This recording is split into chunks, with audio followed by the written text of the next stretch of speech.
before I define what an inverse function is, I have to give you a preliminary definition. A function is called one-to-one if different inputs always result in different outputs. This function f of x equals x squared is not a one-to-one function. That's because right here, for the output of 4, we have two different inputs, 2 and -2. So since different inputs don't result in a different output, this function is not one-to-one. Okay, so another way of thinking about it is I have an output that corresponds to two different inputs, so it's not one-to-one. Okay, this function here, f of x equals x cubed, is one-to-one, because as you can see by going up the graph, there is no output, no y value that corresponds to that corresponds to more than one input. Okay, so here for every different input, we have a totally different output. As these two examples probably illustrate, there's a convenient way of testing whether or not a function is one-to-one, and that is by drawing a horizontal line through the function. Okay, if no horizontal line crosses the function twice, then it's one-to-one.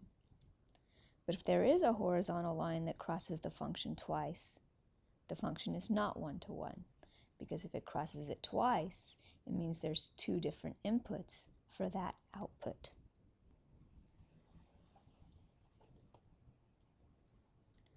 Okay, let's do an example.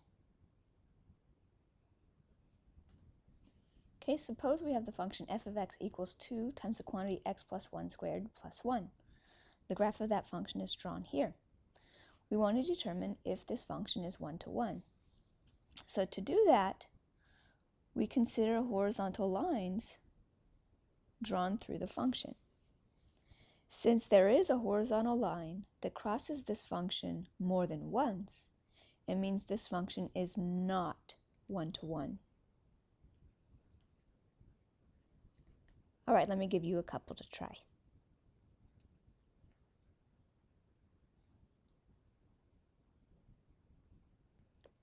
Okay, the first function is not one-to-one because there is a horizontal line that crosses the graph more than once. So in fact, for this output y here, we have 1, 2, 3 different inputs that correspond with it. Okay, this function is one-to-one because for every single output y, there's only one input x that goes with it. Okay, so no horizontal line will cross this graph more than once. Okay, let me step away from this for a second and then I'll come back to it. All right, suppose we have this function f of x equals 2x plus 5.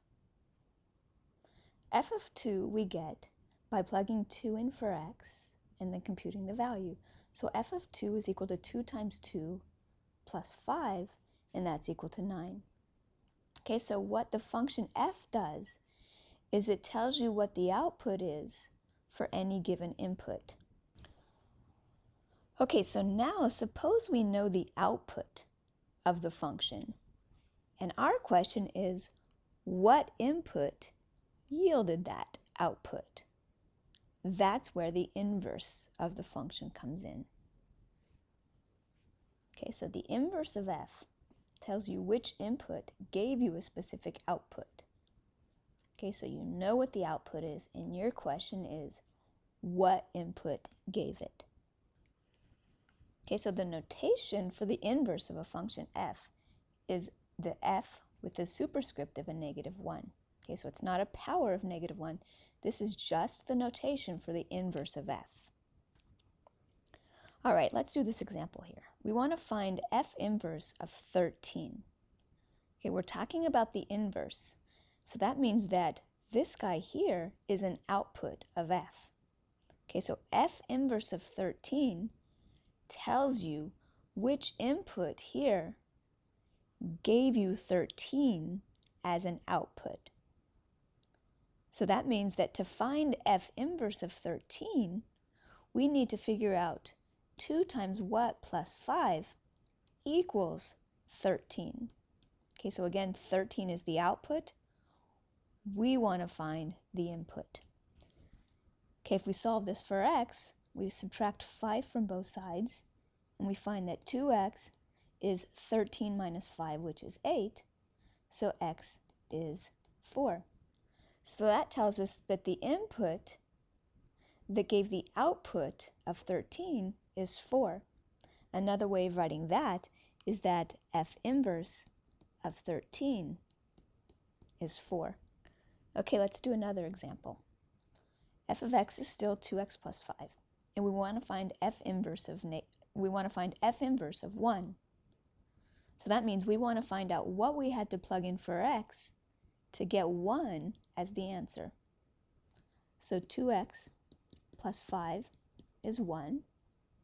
Subtract 5 from both sides, we get 2x is negative 4, because 1 minus 5 is negative 4, and x is equal to negative 2.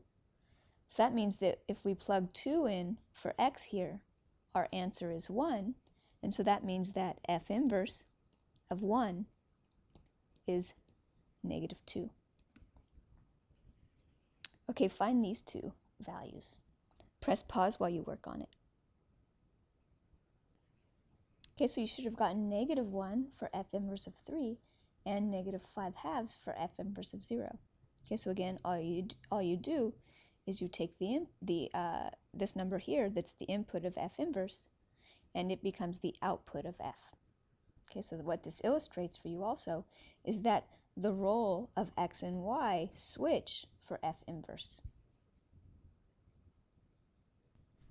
So another way of saying that is that the inputs of f inverse, 3 and 0, are the outputs of f, as illustrated by this. And the outputs of f inverse, in this case negative 1, and this case negative 5/2, are the inputs of f.